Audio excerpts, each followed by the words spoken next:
Olá, todos me ouvem?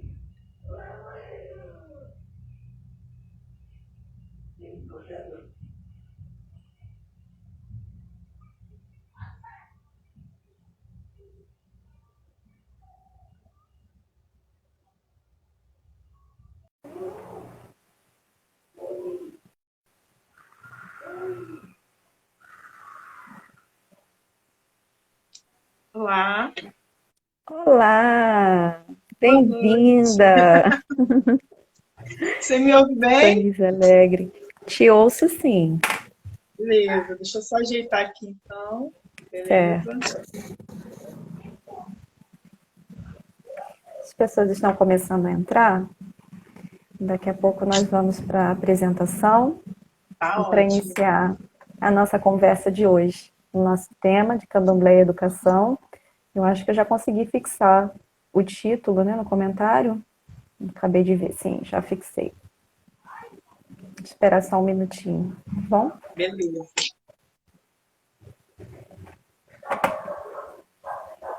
Fazer como a gente faz quando entra no terreiro, esfriar o corpo.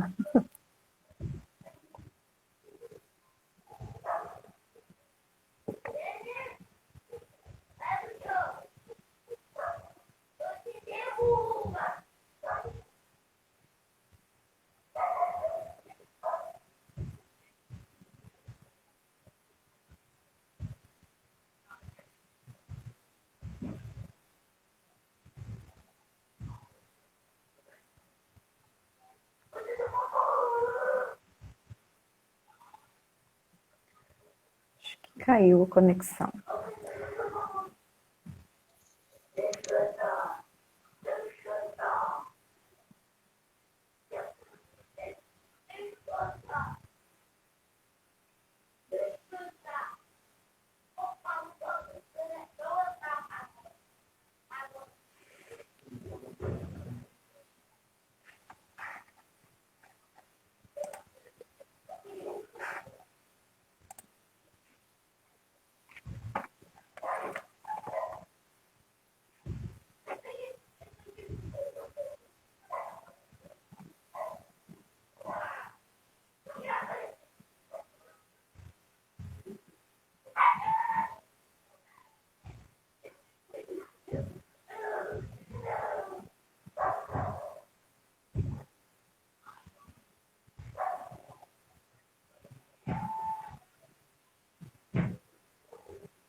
Olá.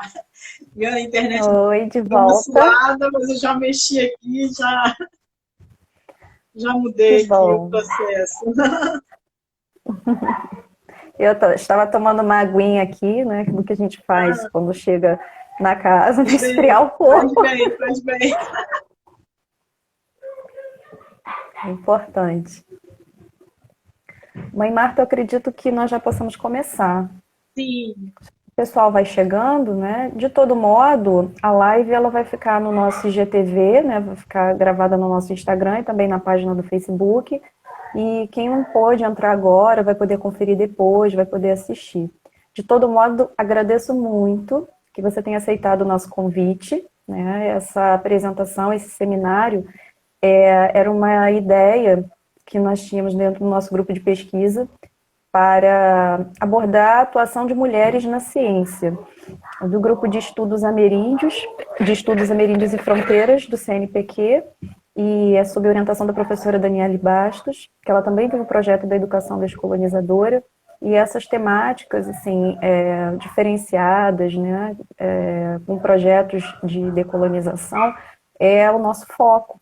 E nós estamos trazendo aqui esse tema do candomblé e educação, porque as pessoas acreditam que uma coisa não tem a ver com a outra e tem tudo a ver uma questão com a outra, e é exatamente por isso que a senhora foi convidada para fazer parte hoje dessa apresentação, justamente por todo o seu trabalho, pela sua pesquisa, pela sua atuação, não apenas como Iaquequerê, como uma representante, né, do candomblé, mas também como uma pesquisadora que faz parte realmente do meio acadêmico, né? A professora Marta faz parte da Unicamp, e nós estamos precisando avançar muito ainda no Brasil, né, no tocante a essa questão de informação, porque quanto mais ignorância, né, mais violência, mais dificuldade, né, para compreender, mais preconceito, mais discriminação, e nós pretendemos, nesse momento, né, debater exatamente essas questões, porque é a divulgação, é a informação que fazem com que as pessoas passem a conhecer melhor e a julgar menos, né, a ter menos preconceito. Eu vou me apresentar agora nesse momento. Meu nome é Juliana, é um prazer estar falando com você aqui, com todos que estão participando. Eu sou pedagoga formada pela UERJ, eu sou professora de educação básica e também fui iniciada no candomblé. Atualmente eu faço parte, né, o meu ilê fica em Santa Cruz. Eu tenho a minha Regina, de Jagu, e o meu babá Sandro, pai pequeno da nossa casa, Sandro de Oxum. Então, são pessoas que realmente têm muito respeito pelos orixás, pelo trabalho com o candomblé. A casa funciona há muitos anos e nós acreditamos que cada ilê é realmente um núcleo de resistência importante para que permaneça viva a nossa cultura ancestral. Nesse momento, deixo com você a sua palavra para que a gente possa ouvir um pouco mais do seu conhecimento, da sua pesquisa, de tudo que você tem sobre esse campo. Bom, antes de qualquer coisa, meu mutumbá, a bênção de todas e todos, meus mais velhos e mais novos. Acho que antes de qualquer coisa, eu sou Marta Ferreira, sou Marta de Oxum, né? Como a Juliana falou, eu sou mãe pequena, Axé Milaré e Açabá, aqui em Santa Cruz da Serra, Duque de Caxias. Sou historiadora, pedagoga também, né? Meu mestrado foi aí na UERJ e o meu doutoramento está sendo na Unicamp. Nesse momento, eu também estou atuando como professora substituta na Universidade Federal Rural do Rio de Janeiro, no Instituto Multidisciplinar de Nova Iguaçu, trabalhando com alguns cursos de licenciatura, né, nesse momento aí de forma remota, né? Então, primeiro agradecer a toda a organização, né, a equipe que organizou esse seminário tão potente, né, um seminário que pensa essa decolonialidade e a descolonização, extremamente fundamental para as nossas pesquisas. Então, agradecer o convite, agradecer as palavras da Juliana também, né, me senti muito honrada, obrigada pelo carinho, pela acolhida, pelo interesse, né, nas pesquisas que a gente realiza, pelos textos que a gente vem publicando e vem desenvolvendo aí. Quero agradecer também o pessoal que está entrando aí, as pessoas que eu conheço e as pessoas que eu não conheço também, né? Obrigada pela participação. E eu acho que hoje é mais uma conversa, né, que a gente vai estar tendo. As pesquisas que eu realizo, como a Juliana comentou, elas circulam em torno da educação dos terreiros de candomblé. Eu pesquiso a casa de candomblé que eu faço parte, desde o mestrado, né? No mestrado eu trabalhei com os cadernos que a gente tem dentro dos terreiros, né? Mas eu dei ênfase nos cadernos das crianças e dos jovens do terreiro. E agora, no doutoramento, pensando as redes educativas, né? Que são construídas dentro do terreiro, porque até então as discussões que vinham sendo realizadas eram pensando essas redes educativas no ambiente escolar, né? E aí a gente quis, dentro do grupo de pesquisa que eu fazia parte, pensar nessa possibilidade de tecer redes educativas também nesse espaço outro, que é o terreiro, né? Como você falou, que é um espaço de resistência, é um espaço que os saberes são forjados, tenho usado mais a palavra forjado do que produzir pensando em Ogum, né? Na forja de Ogum. Acho que é um cuidado que a gente tem tido também nas pesquisas. Quem trabalha com questão de candomblé, quem é de terreiro, tem tido esse cuidado, né? Da gente estar utilizando nas nossas pesquisas os nossos falares, né? A nossa forma de expressão. Então, pensar como essas redes educativas são tecidas, né? E forjam conhecimentos no espaço do terreiro. Agora, no doutoramento, junto com a minha orientadora, Jaqueline Mendes, que também é uma mulher de terreiro, a gente tem pensado se existem essas redes educativas, né? Se elas são tecidas. Se eu estou dizendo que existe uma forja de conhecimento, que vai forjando conhecimentos ali, né? Conhecimentos próprios, ancestrais, né? Já que são passados de geração por geração, de modo oral. A gente tem caderno para registrar o que a gente aprende oralmente. Né? Não tem um livro, não tem uma escola dominical, né? Como as religiosidades cristãs, mas tem essa oralidade presente e a gente registra nos cadernos. Né? Então, pensar um pouco como esses saberes, esses conhecimentos ancestrais, né? Se eles são forjados dentro do terreiro, então eu posso dizer que também existe uma epistemologia, que eu posso chamar de ancestral também, uma epistemologia própria na organização desses conhecimentos, desses saberes, né, que são passados através dessa oralidade, né? E aí eu acho que é um ponto importante a gente pensar e não desconsiderar a existência das escritas nos espaços de terreiro, porque às vezes a gente fica com essa coisa só da oralidade, só da oralidade. Existe uma oralidade, aquilo que eu estava falando, né? Você não tem uma escola dominical, você não tem um livro base, mas você tem o seu próprio registro. Né? Nem todo lugar permite, mas a gente já tem aí, desde a década de 20, 30, a gente tem encontrado registros escritos dentro dos terreiros. Né? A professora Elisa Castillo tem um livro que mostra como alguns terreiros na Bahia organizavam seus cadernos para os seus iaôs, né, para os seus noviços, como ela chamava, e tudo mais. O próprio professor Agenor Miranda também, no livro Caminhos de Odum, também já relata cadernos de terreiro, né, encontrados ali onde se registra o jogo de búzios, as cabalas, né?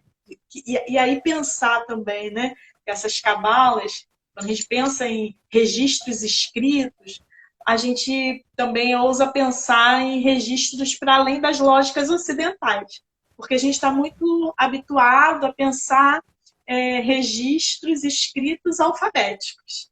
E aí, quando a gente pega esses registros dos terreiros, a gente vê que esses registros escritos são ampliados, né? Vão para além dessa lógica alfabética. Assim como se você também pegar na cultura ameríndia, que é um campo que a minha orientadora pesquisa bastante, você também vai encontrar registros para além dos alfanuméricos, né? Outras representações de escritas, né? E que a gente precisa se desconstruir na hora de pensar as pesquisas nesses espaços-tempos. Né? Eu acho que é um cuidado que a gente precisa ter, tanto com as linguagens e as narrativas que nós vamos utilizar nos nossos próprios textos, como a gente vai organizar essas pesquisas, esse registro, essa sistematização dessas pesquisas. Eu acho que também é um ponto que a gente precisa estar atento, né, para não cair nas próprias armadilhas ocidentais que a academia é formada por elas. Né? É uma lógica ocidental de pensar pesquisa, pensar formas de escrita, existe uma formatação padrão acadêmica. E aí a gente vai tentando, a partir desses saberes, desses conhecimentos e dessas epistemologias, tentar fazer do nosso modo, né? Já que nós somos de dentro e nós estamos nesse espaço acadêmico enquanto pesquisadores, né? E eu gosto sempre de frisar, né? Eu sou candomblessista há muitos anos, pesquisadora eu estou me constituindo e não tem tantos anos assim, né? Então acho que esse exercício de utilizar as nossas linguagens, as nossas organizações dos saberes, eu acho que é extremamente importante a gente estar atento a isso, né? Entendi. Não sei se eu falei de um modo geralzão, não, né? Não, falou perfeitamente. Nós trouxemos algumas questões para debate, né, para que a gente não quer deixar assim, uma rigidez, né, em relação à dinâmica, né, você fique completamente à vontade para responder. Mas chama atenção em primeiro lugar, né, a questão é que a Suebé foi plantada na terra de Joãozinho da Gomeia, e isso é muito significativo, né? Sim. Ao mesmo tempo, nós temos assistido no Brasil e no Rio de Janeiro, isso tem se agravado principalmente nos espaços das comunidades, uma questão relacionada à intolerância religiosa, práticas muito contundentes de intolerância religiosa, e dentro desse panorama, né, senhora Mãe Marta, também como pesquisadora do grupo A Cor da Baixada, também é o seu projeto de pesquisa, dentro desse panorama atual, como que estão se posicionando as lideranças religiosas do candomblé em relação a essa prática discriminatória? Então, primeiro eu tenho tentado pensar pelo viés, pensar e discutir e brigar mesmo, né? Porque é luta, não tem jeito, né? Pelo viés do racismo religioso, né? Porque a gente entende que toda essa discriminação que nós de matrizes africanas sofremos é por conta da origem das nossas religiosidades, né? Que é uma Deuses religiosidade que negros. vem. Oi? Deuses negros Pois e é, e que negras. veio dos escravizados, né? Foram eles que organizaram os primeiros batuques, né? Que vão dar origem aos candomblés, enfim. Então, eu prefiro chamar de racismo religioso por entender que é um racismo, né? Pela origem das religiosidades. Né? O posicionamento que a gente tem tomado é o mesmo de muitos anos, de muitos séculos, que é o de resistência e embate. Porque a gente precisa ir para o embate, porque nós somos atacados Exato. violentamente de forma física. Né? Os terreiros são quebrados, são pedras que são tacadas, xingamentos, olhares, enfim. Né? Então, o que eu tenho percebido também, além desse embate que sempre existiu, né? Esse embate-combate que sempre existiu, né? De proteção e tudo mais, eu tenho notado que os terreiros eles têm retomado, porque isso já teve um período que já acontecia bastante, tem se retomado o movimento de abrir as portas do terreiro. Abrir as portas do terreiro não só para as festas religiosas, mas abrir as portas do terreiro para atividades que mostrem essa gama de saberes, essa organização social, esse modo de ser e estar no mundo. Né? Então, a gente vê muitos movimentos, como aqui em Magé, na casa do pai Paulo, no terreiro Ogum Alacorô, há mais de 10 anos eles fazem uma atividade que abre as portas do terreiro e apresentam as comidas, levam pessoas, filhos da casa, fazem palestras, convidam pessoas que fazem pesquisa sobre o tema. Isso é muito Nós temos importante. feito isso no Encontro das Culturas de Axé, participando também dos 21 dias de ativismo antirracismo. Eu acho que informando, né, o movimento que as lideranças têm feito é informar o que são essas religiosidades. Né, abrindo as suas portas e mostrando que é o nosso modo de vida, né, que eu não vou andar na rua sem um fio de conta, que sexta-feira eu não vou andar com a cabeça descoberta e de branco. Né? Então, explicar o porquê um pouco disso, né? Esclarecer, mostrar o que é o candomblé, e no meu caso, né, o que é o candomblé, eu acho que tem surtido um efeito e tem sido um movimento dessas lideranças.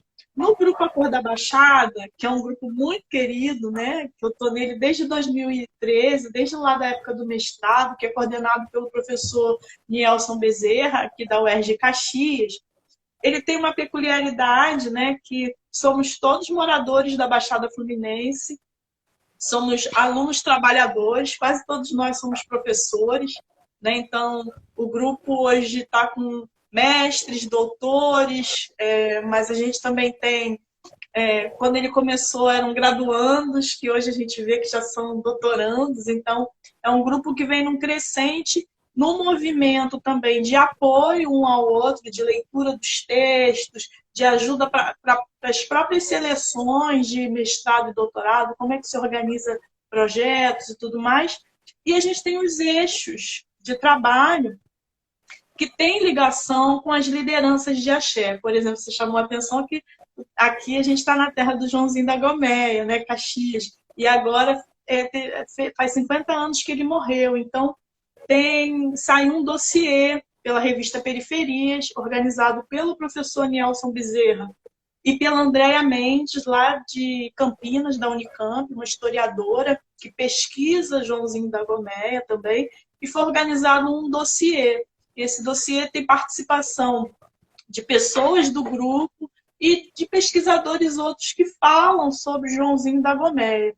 Então, acho que também que é um eixo do grupo, que é pensar as lideranças de terreiro, a força educativa, além da força combativa, né? Pensar nessa força educativa dessas lideranças de terreiro aqui de Caxias especificamente, tem sido um caminho que o Grupo Acordo da Baixada tem utilizado também para lutar contra racismos religiosos. Eu compreendo que é um eixo de pesquisa, mas que ele não está desvinculado Da prática racista. Antirracista, né? Dessa prática antirracista. Assim como as outras pesquisas dos pós-abolição, né? A gente está aí agora com um curso de extensão, junto com o Museu Vivo do São Bento, e aí, sábado passado, por exemplo, teve uma apresentação de uma professora, da Juliana Lima, que é do grupo, e ela apresenta sobre os falares africanos aqui em Duque de Caxias, no pós-abolição. E aí, pensando nessas línguas banto e yorubás, que línguas foram essas que foram hibridizadas até com o próprio tupi-guarani, né? Então, essas discussões eu também acho que fortalecem você saber a história, né, dessa população. Acho que isso também fortalece a luta antirracista, né? Entendi. Não sei se Pensando te sobre... um pouco. Perfeito, está perfeito, respondeu perfeitamente. Sob essa perspectiva de resistência, é importante pensar na figura da infância, das crianças, né? Sempre aquela ideia de que a criança representa o futuro, tanto da educação, mas principalmente dentro dos terreiros, né? Uma continuidade da prática. Mas ainda nesse pensamento, né, da estruturação do racismo religioso, a gente tem visto assim denúncias, conselhos tutelares sendo mobilizados em situações referentes à discriminação quanto à iniciação de crianças no candomblé. Em relação à sua experiência como mãe de santo, presente dentro do terreiro, como funciona essa questão ritualística, né, referente a crianças? Assim, quais as práticas, quais os cuidados que vocês têm procurado manter e o que tem sido, o que você tem conseguido aprender a partir de todas essas questões e conflitos, esses embates? Bom, eu não sou mãe de santo, eu sou mãe pequena. Eu tenho o pai de santo, que é o Babá Daniel de Amanjá, ele que é a Mas liderança é um da casa. cargo. É um cargo, logo depois do pai de santo. Mas é só para saber que é mãe pequena, né? Que tem uma diferença aí do Babalorixá ou da Ialorixá para o Babá Quequerê ou para Iá Quequerê, né? Mas o que acontece lá em casa, nós temos famílias inteiras na casa, né? São muitas famílias, então a gente nunca teve nenhum tipo de problema diretamente ligado aos rituais de iniciação, porque a gente sempre tem esse cuidado, né, da família estar ali próxima. Geralmente os pais já são iniciados, então eles têm acesso direto a essas crianças, mesmo no espaço ritualístico.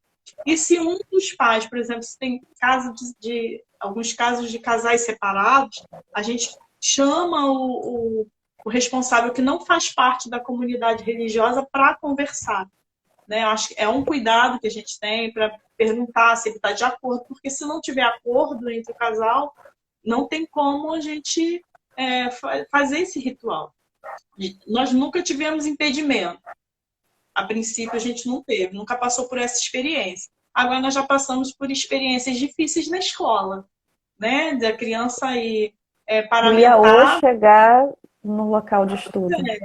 E aí, de diretora sugerir que a criança ficasse em casa, que fizesse as atividades em casa, porque a gente tem um cuidado de orientar os responsáveis e a gente faz uma declaração, né? Porque a lei garante que o período que essa criança está em ritual, ela tem as faltas abonadas, mas os responsáveis têm que ir à escola, buscar as atividades, levar de volta essas atividades. Então, a gente tem um cuidado de fazer toda essa orientação, de orientar os responsáveis para levarem a declaração com antecedência, antes de recolher a criança e tudo mais. Depois que ela sai do roncó, ela tem que ir para a escola. A lei garante enquanto ela está no período ali, né, de reclusão ali por conta do ritual. Liberou do roncó, que a gente chama, né, a criança tem que ir para a escola. E aí a gente tem essa dificuldade e elas chegar na escola e os diretores sugerirem para fazerem atividade em casa, ou outros responsáveis implicarem com as crianças, né? Então, agora... A própria reação das outras crianças, né? Com estranhamento, e que muitas vezes a gente não percebe da parte... O maior estranhamento são os responsáveis, sabe? As crianças nem e os professores também. Sim, professores também, a gente tem problema. Nós temos, quando nós chegamos na escola, né? Eu sou professora de status, eu chego na escola com pano de cabeça, fio de conta. O povo, tem gente que se espanta. Se a gente leva folder, por exemplo, eu tive uma experiência de levar o folder do Encontro das Culturas. A professora não falou diretamente para mim, mas falou que não queria esse negócio de macumba perto do diário dela, porque ela já tinha orado o diário.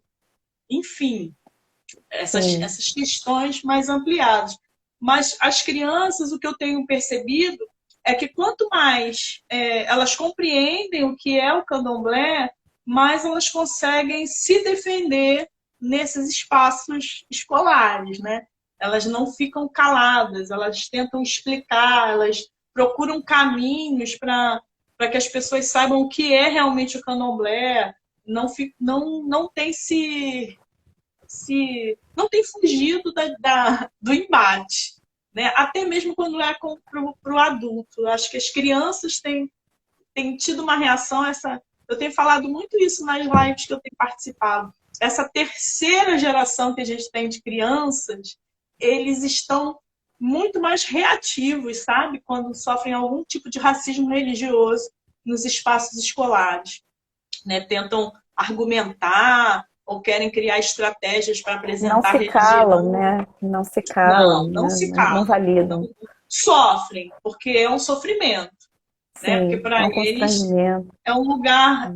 E é uma preocupação que a gente tem, né? Porque elas são muito felizes dentro do terreiro, né? Elas brincam muito com tudo que está ali em volta delas. Né? E quando chega esse momento da escola, é uma grande preocupação que a gente tem, né? E até porque no momento que se está de quelê é um momento delicado. Usar o quelê é um momento bastante delicado, né? Muito significativo na vida do Iaô, é a joia do seu orixá, mas ao mesmo tempo é um momento muito delicado, né? Em todos os cuidados, para alimentação, para a questão do aborrecimento, isso é muito verdadeiro, né? Então são questões que realmente evitar conflitos, evitar aborrecimento, evitar uma série de questões. Então é um período sensível. Então, mas é importante colocar sob essa ótica de que as crianças do candomblé, elas estudam, elas têm a vida delas normal, né? Todos os direitos da criança são resguardados.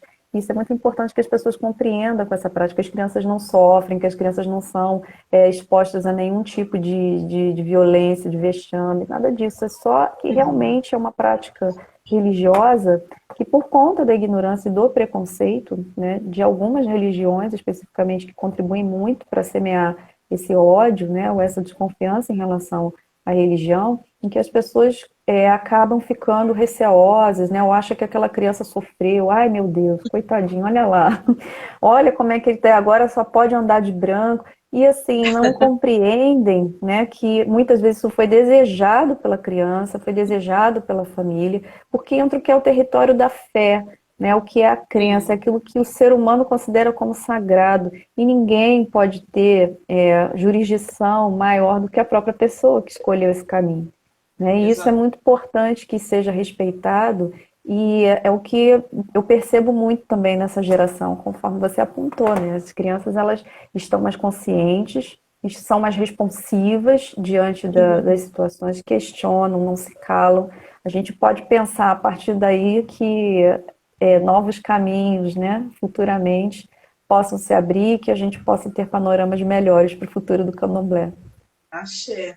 E eu acho que também, Juliana, vai além do momento do preceito, né? Porque a gente sofre violência em vários outros momentos na escola, né? Porque são várias datas que são comemoradas e que as crianças têm, que às vezes não fazem sentido nenhum pra gente, né? E as nossas datas nem são lembradas, né? Ou então tem aqueles momentos que são típicos da escola, né? Que é maio e novembro, né? E aí acabam desrespeitando uma legislação, já que a legislação prevê que deveria ser curricular, né? Pensar a história e cultura africana e ameríndia, né? Ela não deveria ser pontual, né? Pela lei, pela legislação, ela é curricular, né? E aí ela acaba acontecendo só em forma de culminâncias, né? E as outras datas são datas do calendário cristão, né? Que é Natal, é Páscoa, é Ação de Graça, é Santo disso, é Santo daquilo. Exatamente. Enfim, né? E os feriados, né? Tudo é muito comum nos cotidianos das escolas.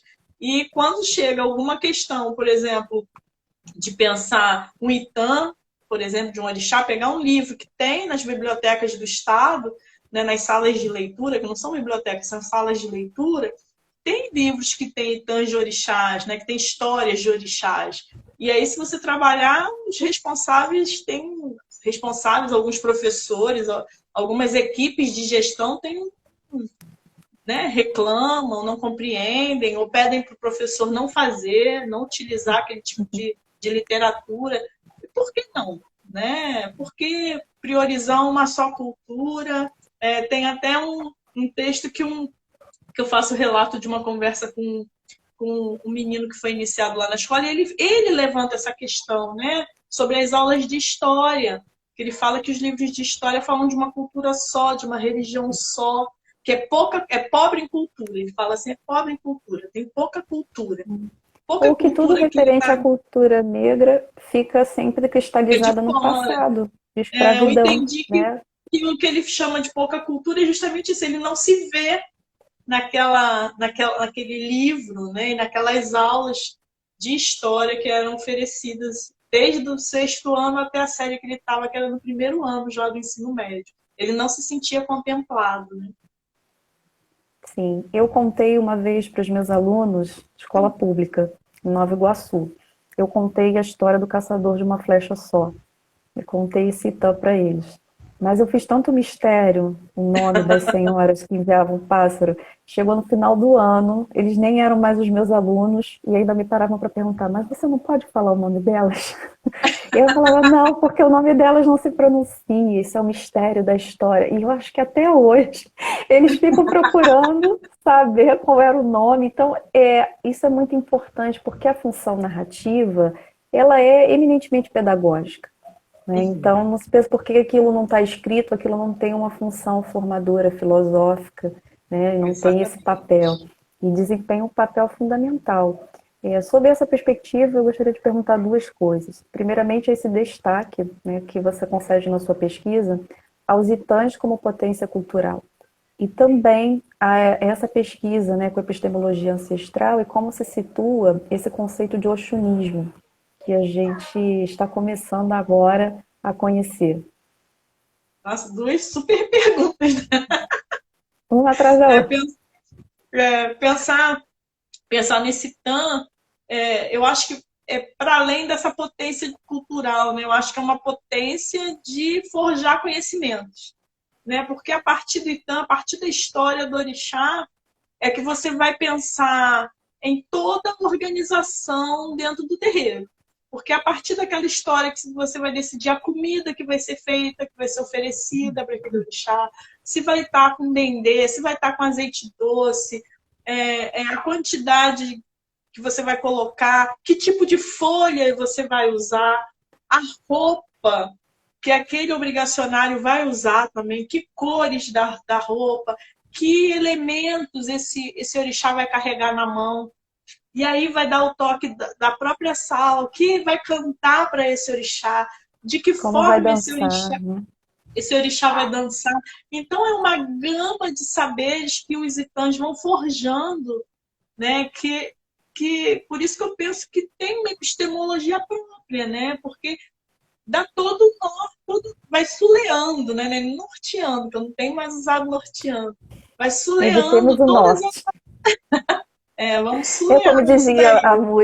a música, né, dos Secos e Molhados, os ventos do norte não movem moinhos. Move Isso é bom a moinhos, gente pois pensar. é. Bora sulear isso daí. Então, esses itãs vão suleando toda a organização e todo, que eu acho que é mais interessante, vai resgatar essa memória ancestral. Porque nada mais é do que uma memória ancestral que é reavivada nesse momento, né, do ritual e da próprio momento ali da dança do orixá, né, na hora que toca, na hora que canta para aquele orixá, é puxando uma memória ancestral. Então, essa memória ancestral também forja conhecimentos, né? Então, pensar nesse movimento de como se forjam esses conhecimentos dentro do terreiro a partir dos itãs. É isso que tem me movido e me chamado a atenção na pesquisa, né? Eu estou compreendendo que é por esse viés, né? Essa memória ancestral viva, que ela é viva. E aí, quando a gente pensa em memória ancestral viva, a gente tem que pensar a partir de uma outra lógica também, que não é a lógica ocidental, que para a gente de candomblé tudo é vivo. A gente não trabalha com binarismo, a gente não vive com binarismos, né, de bem e mal, certo e errado. Então, a pedra, a folha, a árvore, tudo para a gente tem um sentido. Tudo tem vida para a gente. Nada. Então, não dá para pensar e ler a pesquisa a partir de um olhar ocidentalizado. A gente tem que tentar desconstruir esse olhar para poder pensar nessa pesquisa. Esse fim de semana eu estava até conversando com meu pai de santo, que estava dando uma lida no texto que eu estou produzindo para qualificar, e a gente estava falando justamente disso, né? De como, para ler as pesquisas e para pensar as pesquisas, a gente precisa desconstruir o olhar, né? Mudar a lente, mudar essas lentes que formam, que nos formaram, né? Fazem parte da nossa formação identitária, né? Mas que a gente precisa ter um esforço de mudar essas lentes para poder compreender esses processos que não são poucos, né? De Não, não são. forjar conhecimentos dentro dos terreiros, né? E pensar um pouco aí, pensar nesse oxunismo, né? Porque eu estou trabalhando com uma fonte feminina, né? Eu estou trabalhando com os manuscritos que a minha avó, falecida avó de santo, deixou de herança para o meu pai de santo, né? Essa fonte que tem mais de 240 páginas, com itãs, né? Não só as histórias de orixás, mas tudo isso que eu comentei aqui, as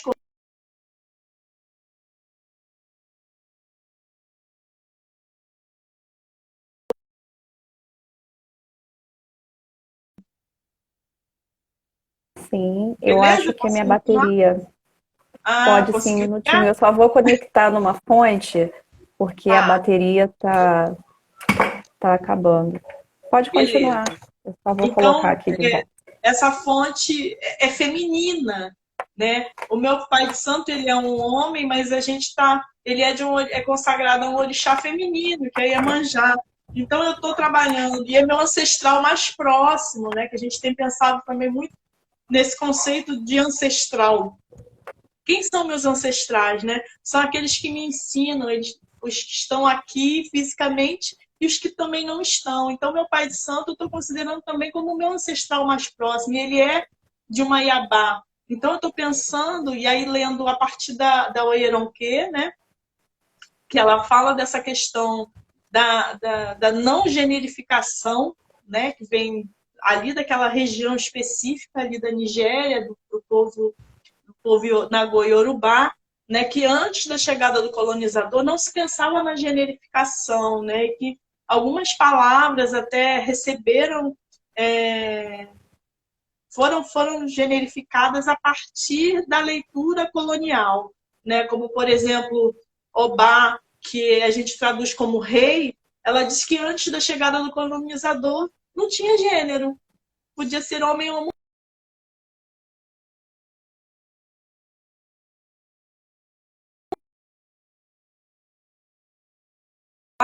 Do exercício da maternagem. Né? E esse exercício da maternagem é o que a gente vê o tempo inteiro nos espaços do terreiro. Ela está falando lá da Nigéria, na região dos Nagô-Yorubás, porque também tem a região dos Alçá, tem a região dos Igbo. Ela está falando especificamente da região ligada aos Nagô-Yorubás e que tem ligação com a gente. No meu caso, que eu sou de Candomblé Queto, apesar da gente saber de toda a hibridização que tem, que a gente tem, né, rituais, entidades que têm a ver com outras denominações para além do Queto, mas tradicionalmente é uma casa de Queto. Então, pensar esse exercício da maternagem, que é o Eirão que fala, e fala a partir do olhar oxúnico, que ela chama, né? Tanto que quando ela esteve no Brasil, já tem muito tempo, ela quando perguntaram a ela se ela era feminista ou africanista, ela falou: eu não sou nem feminista nem africanista, eu sou oxunista. Né? Porque ela tem essa concepção desse exercício da maternagem, e aí eu estou transferindo isso para dentro do terreiro, onde a gente pode ter os meninos que são de Iabás, né? Ou das mulheres que são de... significativo. Sim. A gente não tem essa questão de gênero, né? Sim, eu carrego simultaneamente, um boró e uma iabá na cabeça.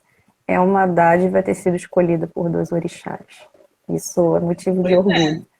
Fui duplamente premiada.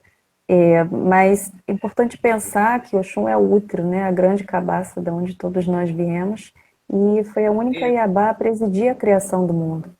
E o quanto isso é significativo, né? A gente colocar sob essa perspectiva oxunista. E ela chama atenção até para a questão das senhoras ancestrais, né? Que a própria tradução de Agé enquanto bruxas, também foi uma tradução de um olhar colonizado. Bruxa é coisa de europeu. Bruxa é coisa de europeu, não tem essa questão. A partir de Oxum, as grandes senhoras, porque a gente... a Oyeranque vai discutir justamente isso, que todos nós viemos do útero sagrado de uma ancestral, de uma Iá. Todos nós saímos de uma Iá, todo mundo vem de um útero. Né? Então, exatamente. A partir do momento que você sai do útero, você tem a essência de Iá. Seja você do gênero masculino ou feminino, você partiu do útero dele. Então, todos têm a essência de Iá. Né? Por isso que pode se exercer a maternagem, porque a maternagem é para além do parir. Né, parir fisicamente, né? Porque o que é o terreiro, né? O terreiro são filhos.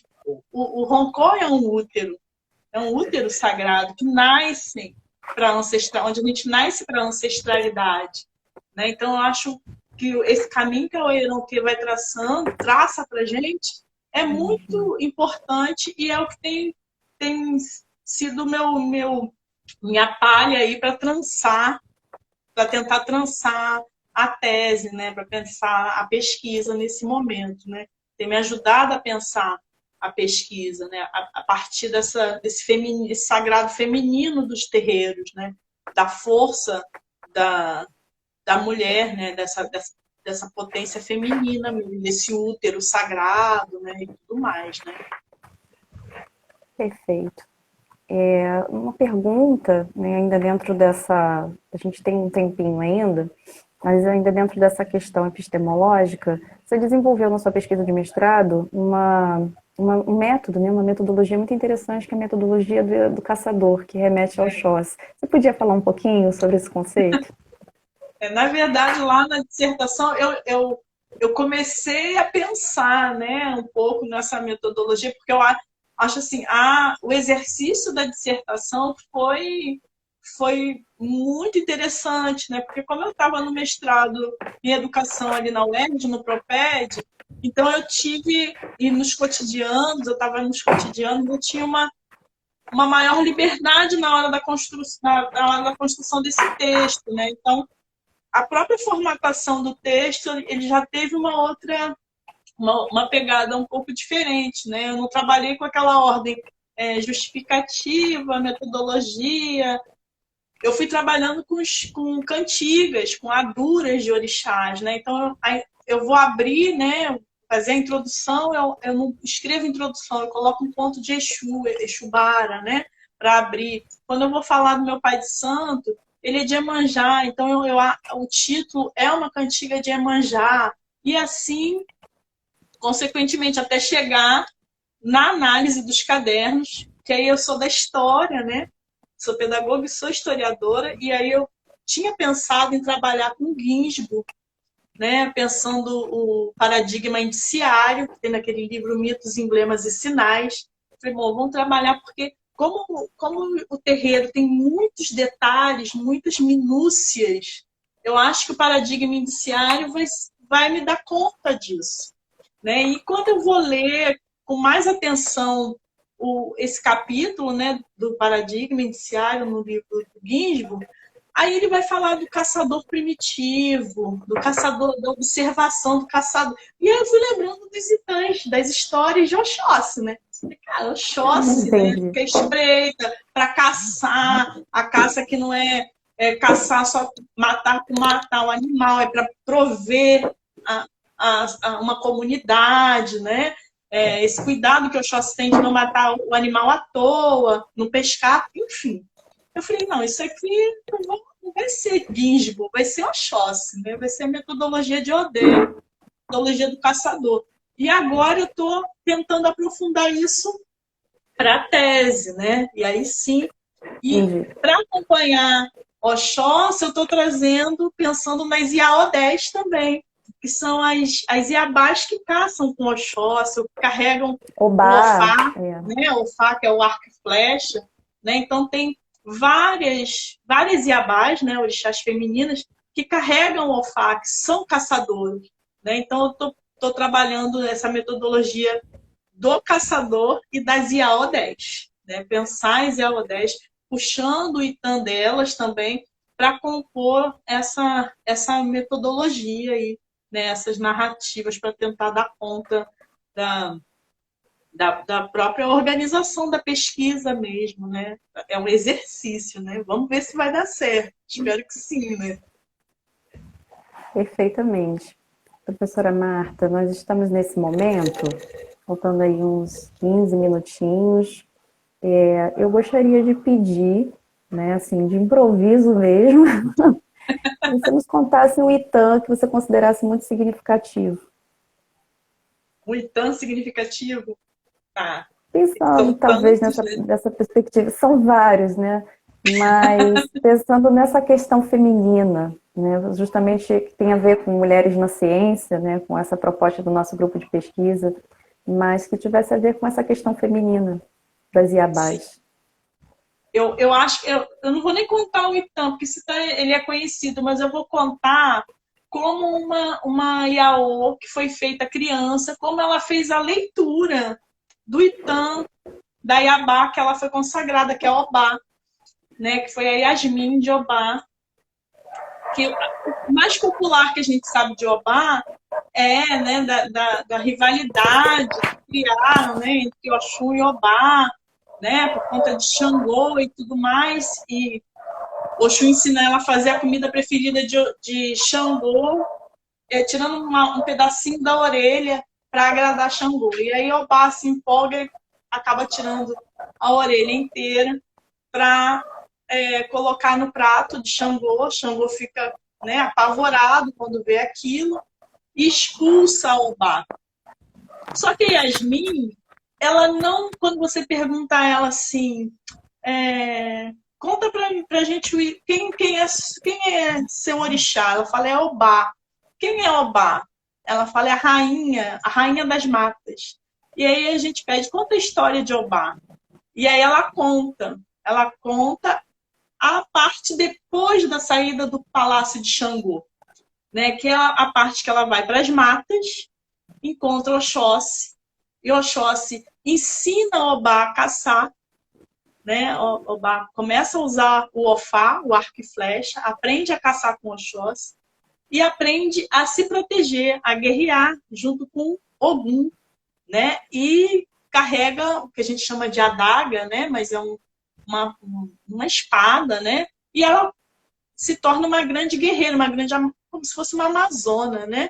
E é essa parte da história que a Yasmin conta. Ela não conta de jeito nenhum a primeira parte, quando ela ainda é esposa de Xangô e mora no palácio. Então ela conta que Obá é uma rainha, que é a rainha das matas, é uma grande guerreira, que aprendeu a caçar com Oxóssi, que luta, que vai para a guerra, né, proteger as fronteiras de Oió, né, que é o reino de Xangô, e ela volta, e Xangô, já sabendo da história toda, porque em Ação dedura o Oxum, né, conta a armação que o Oxum fez, não sei o quê, e ele dá um prêmio, né, para Obá, que é ela ser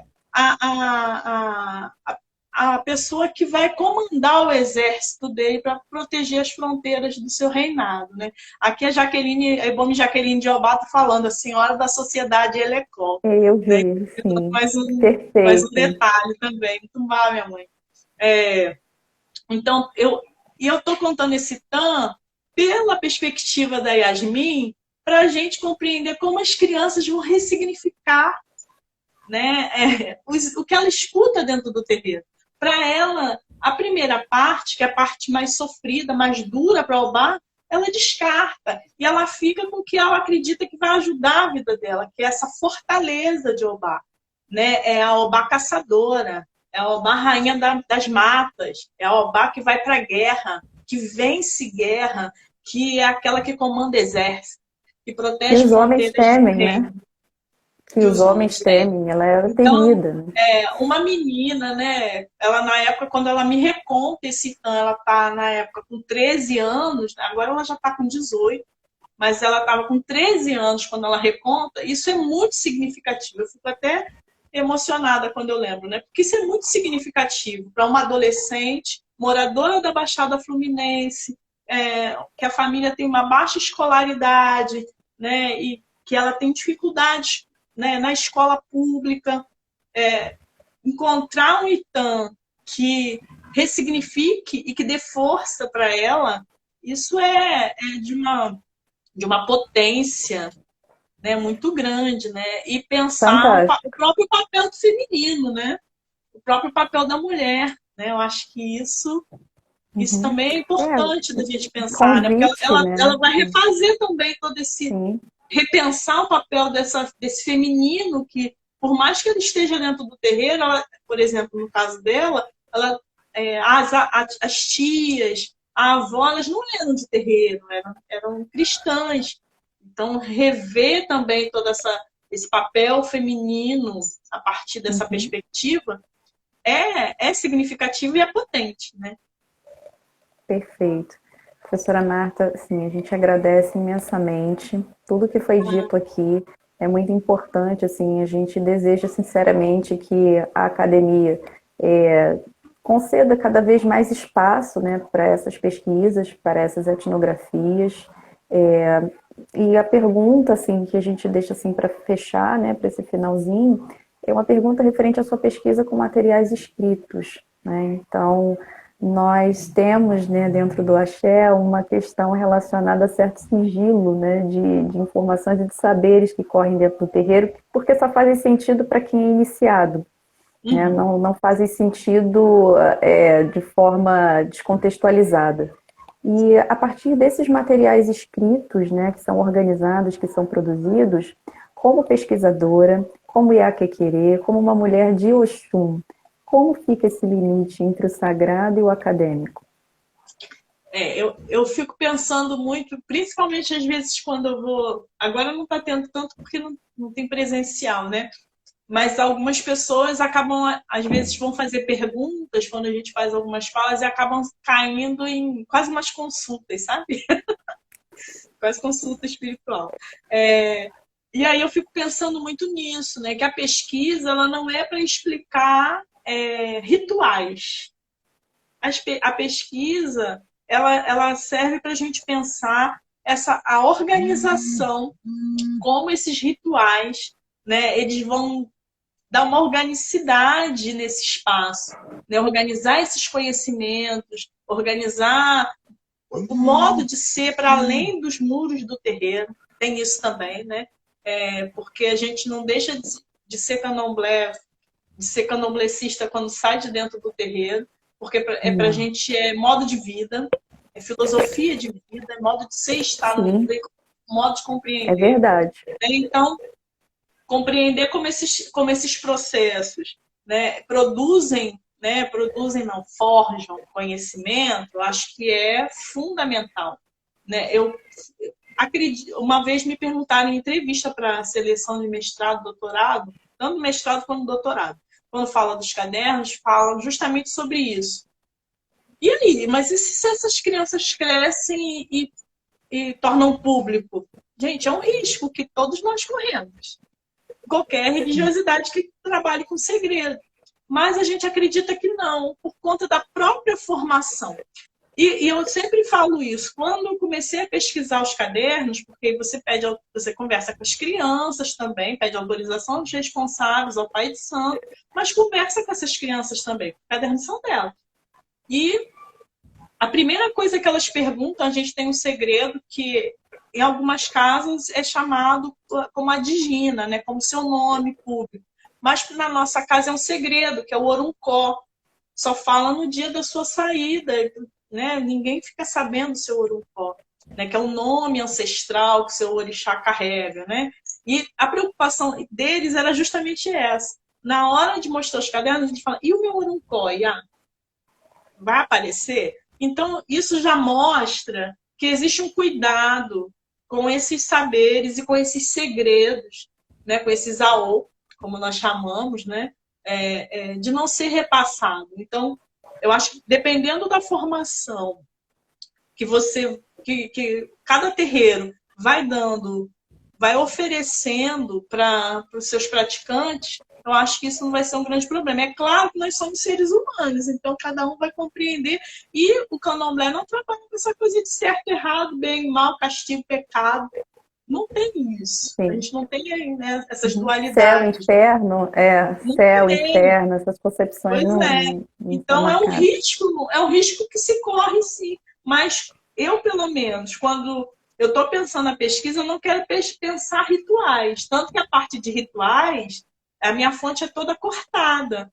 Porque eu trabalho só com o Itã, só com a história de orixá. E eu deixo isso bem, bem explicitado, né? Mostrando que a fonte é recortada, porque do Itã para baixo é ritual. Né? São rituais, são as folhas, são as comidas, são os aos. Né? Ou como diz um tio de santo meu, é o iê-iê. É o iê-iê. Né? O iê-iê é pra gente que é de dentro, que está ali participando do ritual, que está na hora de participar também. E o que é mais importante, na casa de santo, a gente sempre tem isso aqui é quando ficar mais velho. Tem coisa que é só quando você ficar mais velho, mas o que você está passando, você pode compreender. Porque fazer sentido para você, eu acho que é isso que te instrumentaliza. Né? O que essas crianças têm feito hoje é porque o Pai de Santo explica para elas o porquê elas estão passando por aquele ritual. Por que aquela cantiga, por que aquela comida. Eles sabem o que está acontecendo com eles. Né? Então, eu acho que isso também é um ponto importante, até para se evitar que o segredo saia de dentro do terreiro. Perfeito. Não sei se eu respondi. Perfeitamente, respondeu bastante. Eu acho que a partir dessa live a gente já tem bastante material para pensar. São questões muito pertinentes, importantes, né, para que a gente possa refletir. Eu agradeço imensamente em nome do GIAF, em nome de todo o coletivo, né, que realiza esse trabalho de pesquisa. Agradecer muito a sua presença, né, para enriquecer esse seminário. Nós acreditamos assim que existem pessoas, né, dentro da academia assim, que às vezes a gente ter o contato é tanta sorte quanto a gente pegar o obi na sopa do Lubagé, sabe? É muito bom a gente ter e conhecer esses trabalhos e ler, porque realmente abre a nossa cabeça para outras perspectivas. Então, assim, nós agradecemos imensamente a sua pesquisa, parabenizamos, assim, por toda a sua explicação, né, e tudo que você trouxe aqui para a gente hoje. Quero agradecer de verdade, pedir a benção ao seu orixá, Nós e somos desejar abençoados um e a Mutumbá, benção. axé para todos que nos assistiram, agradecer a presença. O vídeo completo vai ficar no nosso canal do IGTV, aqui no Instagram da Educação dos Colonizadores. Tudo bem? Tudo bom. Eu que agradeço também, agradeço o pessoal do terreiro que está aí, os amigos, as amigas, alunos também, alunas, Modupé, obrigada pela presença, por estar sempre junto, né? E obrigada a vocês também pelo convite, viu? Nós que agradecemos imensamente. A gente precisa encerrar por conta do tempo que conta Sim, para a live, para não encerrar de repente. Está sim, certo? sim. Agradecemos demais, Iá, de coração. Beijo. Certo? Motumbá, axé, Renata. Um Maxé, beijo. Oxum abençoe. Obrigada a todos pela presença. Tchau, Tchau, tchau. tchau.